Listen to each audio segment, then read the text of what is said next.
On reprend la route? Nous voilà de retour en Europe en 1888. S'il est né aux Pays-Bas, c'est dans le sud de la France, à Arles, que l'on trouve l'artiste de cette étape.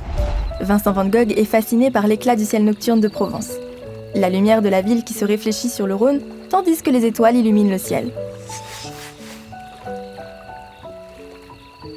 Le peintre se passionne pour l'astronomie et représente avec exactitude les constellations, c'est-à-dire les groupes d'étoiles qu'on aperçoit la nuit, comme la célèbre Grande Ourse.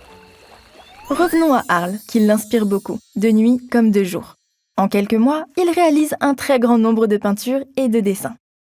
La maison jaune où il habite, l'intimité de sa chambre à coucher, une scène de vendange quand les vignes sont mûres, une des rares peintures achetées de son vivant, l'ambiance du café nocturne, le campement des gens du voyage, ces champs de blé où il adore poser son chevalet, ici, dans les environs de Arles, à Saint-Rémy de Provence.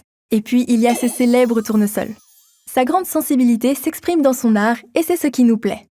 Vincent van Gogh est aujourd'hui aimé dans le monde entier. Pourtant, il n'a jamais connu le succès de son vivant. Et maintenant, c'est à vous de jouer. Dans la nuit étoilée, Vincent van Gogh représente la Grande Ourse, un regroupement de 7 étoiles.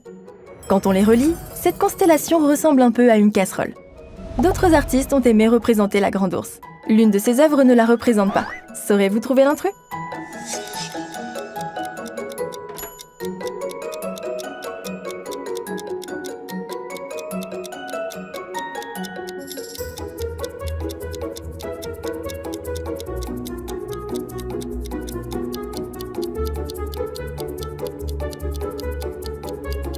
Facile celle-là.